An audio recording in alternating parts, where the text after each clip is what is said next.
Hi everyone, welcome back to Mathfluence with Mr. L. In today's video, we are going to look at how to solve for quadratic inequalities. So when it's come to solving quadratic inequalities, I think your teacher often would ask you to sketch out a parabola, right? And then you just have to work out the x value and see what sort of y value you would accept based on you looking at the parabola. So we're not going to do that here today. In today's video, I'm going to show you a technique which I think is easier to solve for quadratic inequalities. So the technique goes like this. So if you look at this box here, it says when solving for quadratic inequality in the form of ax squared plus bx plus c, there are two steps that we need to follow. Step number one is to solve for x. Yeah, it's very straightforward. And after that, we will need to go to step two, which is to check for a. Now, a is the coefficient in front of x squared. And why do we need to check for it? I'll explain. I will explain this in details for you when we do the example, because it's really hard for me to write these down in general terms. It's just hard. And after that, we will use the mnemonic, which I remember as OSSIO, out same in opposite.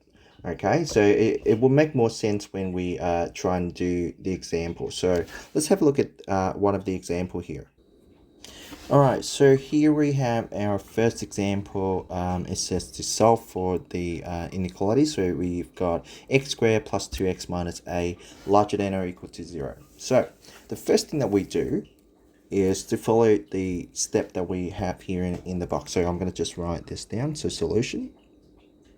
So the first thing that we do is to try to solve for x, right? So what I'm going to do is I'm going to let x squared plus 2x minus a. Actually, let me just write it bigger. Let x squared, x squared plus 2x minus 8 equal to 0. So we just solve from there. Right, so when you're solving for a quadratic equation, there's multiple ways that you can do this. You can use the null factor theorem, or you can use the completing the square technique, or you can just use the quadratic formula. Right, so what I'm going to do here is I'm going to use the null factor theorem, because I realize that negative a is the same as 4 times negative 2. And when I add 4 and negative 2 together, I get a 2, which is the coefficient in front of x. So immediately I would have x plus 4 in the bracket times x minus 2 inside a bracket equal to 0. Okay, right? So that's what I know right away. And then I would just solve for x from there. So x could be, because x plus 4 has to be equal to 0, therefore x must be equal to negative 4, or x minus 2 has to be equal to 0, therefore x is going to be equal to 2. Now I've just got my 2x value, or my 2x intercepts. Right, so that is step number one. So you don't have to write step number one. I'm just writing step number one here, so just so you know what step I'm on, right? I'm just breaking this down for you in this first example. Right, step number two, what do we do? Step number two, what we need to do is to check for a, right? Now, it's a bit hard to understand what check for a means. So a is the coefficient in front of x, in front of x squared, right? So the coefficient in front of x squared here is 1, because there's nothing in front of x squared, therefore the coefficient would be 1. So we've got a, right, is larger than 0, because 1 is larger than 0, right? The coefficient in front of x squared is 1, so therefore 1 is larger than 0. Then what I would like to do is, if I know that a is larger than 0, then I know that the coefficient of in front of x squared is a positive, right? It's a positive. Right, now this is where the mnemonic OSSIO come into place, out same in opposite. So what does that mean?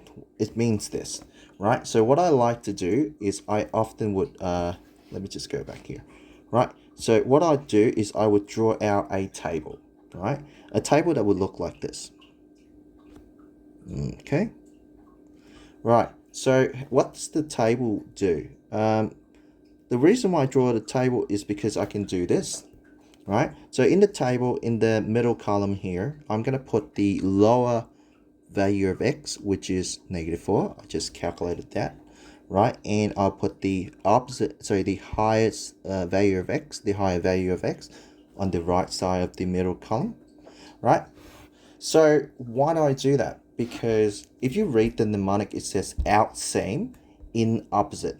So in opposite means in between the 2x value, which is -4 and 2, in between the -4 and 2, right? In between this 2x value, yeah, you would have the opposite sign to a.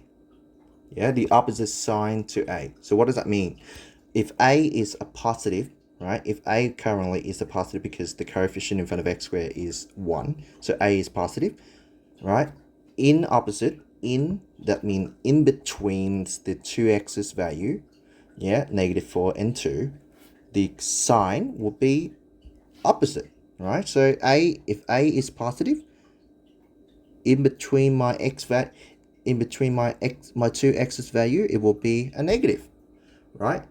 And if anywhere, excuse me, if anywhere outside of that range of between -4 to 2, it will be same sign, right? Out same, yeah, in opposite. Okay, there you go.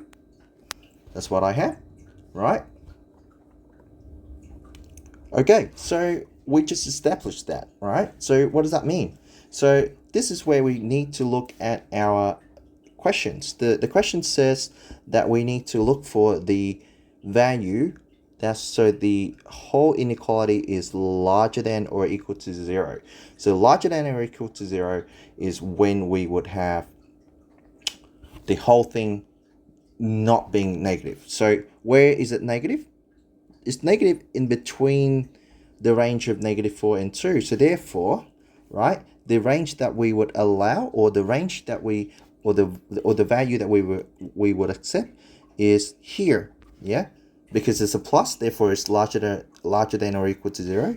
Here is also a plus, therefore it's larger than or equal to 0. Therefore we would accept only the range, only the value in this range here and this range, right? So how do we write this? So x, yeah, so conclusion. So I'm going to go here, I'm going to use the red color. Therefore, yeah, x, yeah, would be,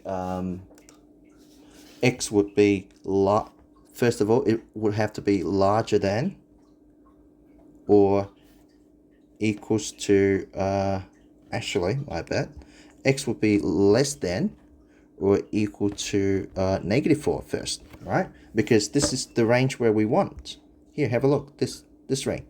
This is what we want. So, and it has to anywhere go from the to the left of -4 is will be less than -4, right?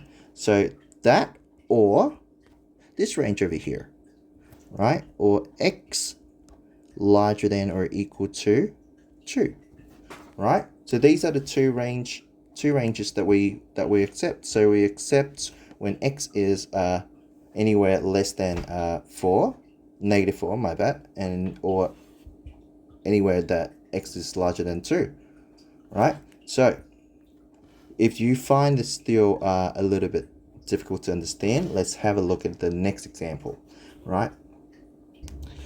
Alright, so here I have another example, which is x squared minus 5x minus 24 less than 0. So we're going to follow the same thing. So step number 1. So step number 1, we need to solve for x, right? So I'll just write it down. Solution.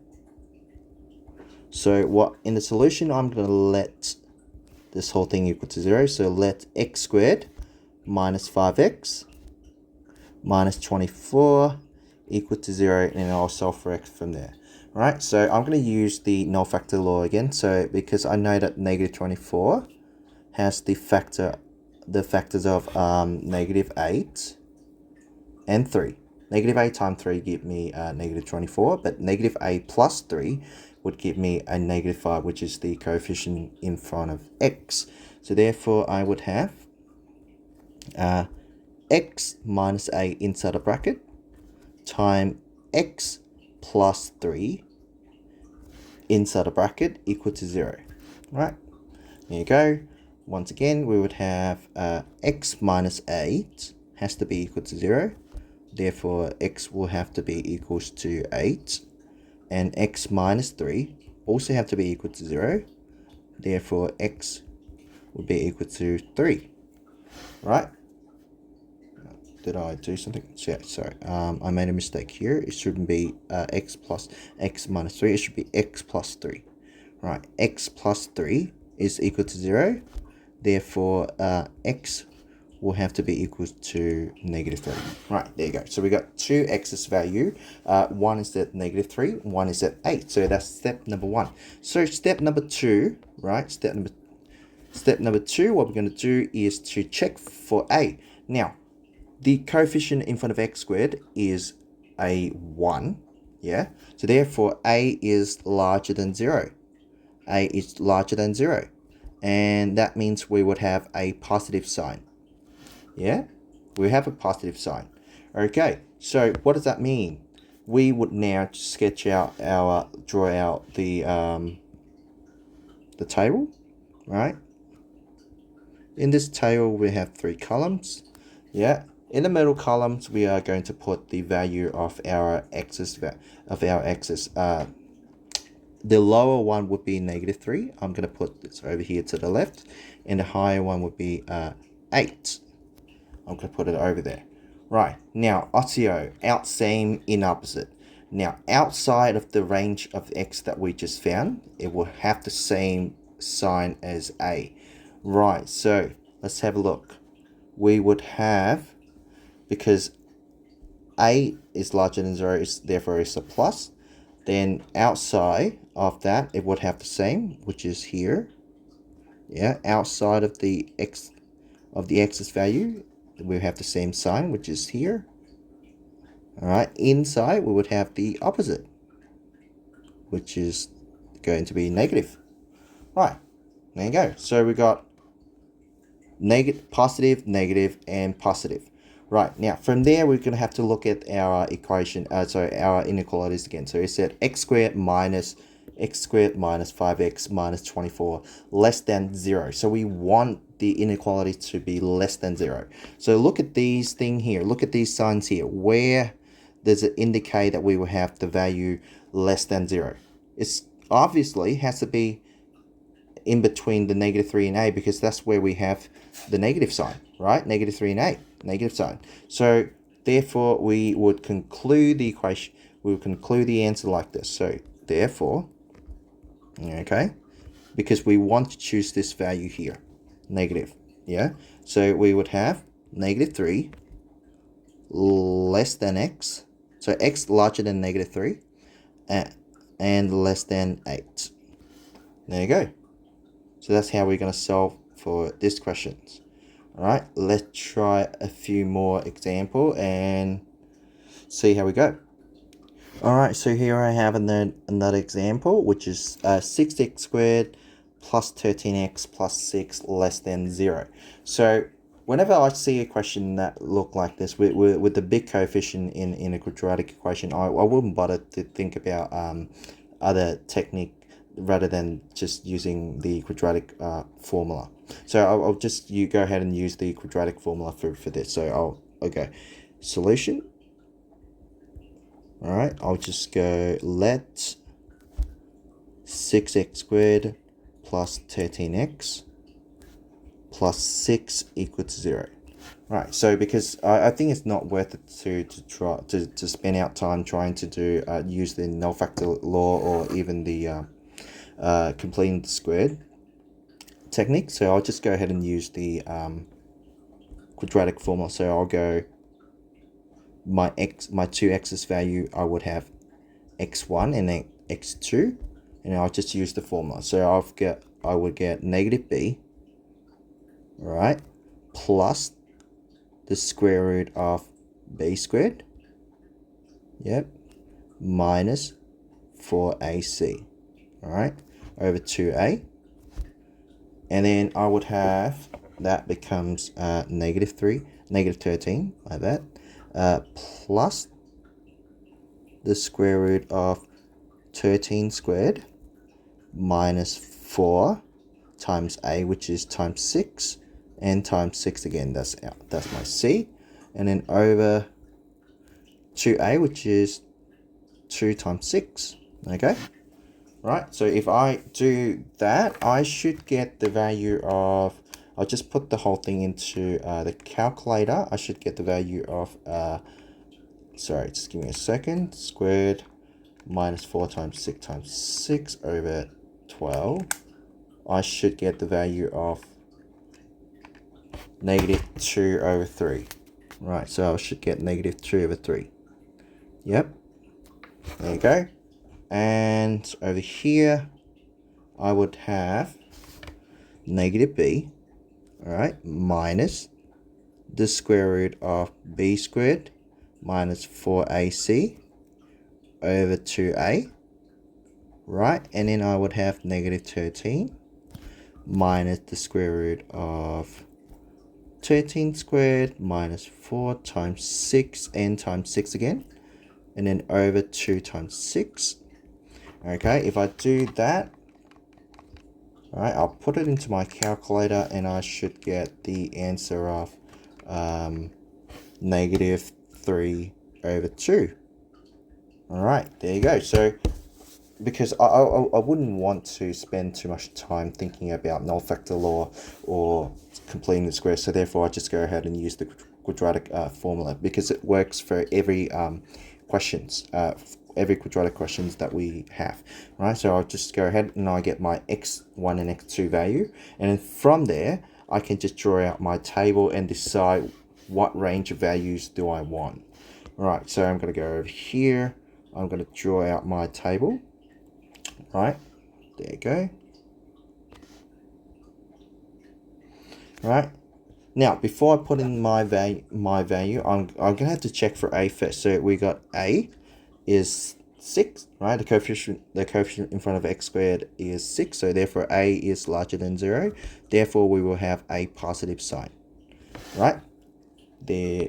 All right, there we go. So we're gonna have negative 2 over 3 and negative 3 over 2. So we will have the lower value over here, so negative 3 over 2 over here, and negative 2 over 3 would be over here. There you go. And RCO, out same, in opposite, so out would be the same. Out would be the same sign, so outside of the x's value we would have the same sign, which is plus, right? Inside we have the opposite sign, which is negative. Now then we just have to look at the questions again. So it says 6x squared plus 13x plus 6 has to be less than 0. So less than 0 is the negative. Yeah, negative sign is less than 0, so that's what we want. So we're going to go ahead and conclude our question. So we get this range or a value here that we want. So we have negative 3 over 2, right, less than x, less than negative 2 over 3. All right, so that's how we solve for this question. All right, let's do one more before we go. All right, so here's another one. So we've got negative x squared minus 5x minus 6 larger than or equal to 0. Then all we need to do is to try to solve for x first, right? So I'm going to write solution. All right, so the first thing we do is to let negative x squared minus 5x minus 6 equal to 0, and we're going to solve for it from there. All right, so how are we going to solve for this? So what I like to do is, because I don't like to have the negative sign in front of x squared, so what I like to do is I'm going to have to factorize the negative outside. So we've got x squared plus 5x plus 6, all right, equal to 0. Okay, then I would have, because I realized that 6 has the coefficient of 2 and 3. Yeah, so 2 times 3 give me 6, and 2 plus 3 give me 5. So therefore, I would choose the 2 and 3. So I would still have the negative here, so I would have x, right, plus 2 inside the bracket, and then x plus 3 inside the bracket equal to 0. Alright, so all I need to do is I just have to solve for x from there. So x plus 2 is going to be equal to 0. And therefore x is going to be equal to negative 2. And x plus 3 going to be equal to 0. Therefore x is going to be equal to negative 3. Alright, now I've just got my x value, so negative 2 and negative 3.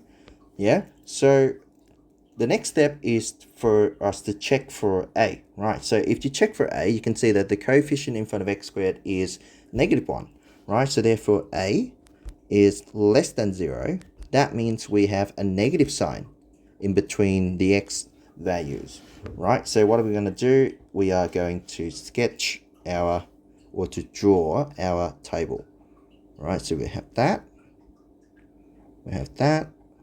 and then what we need to do is to put the lower x value over here, so negative 3, and negative 2 over here, right?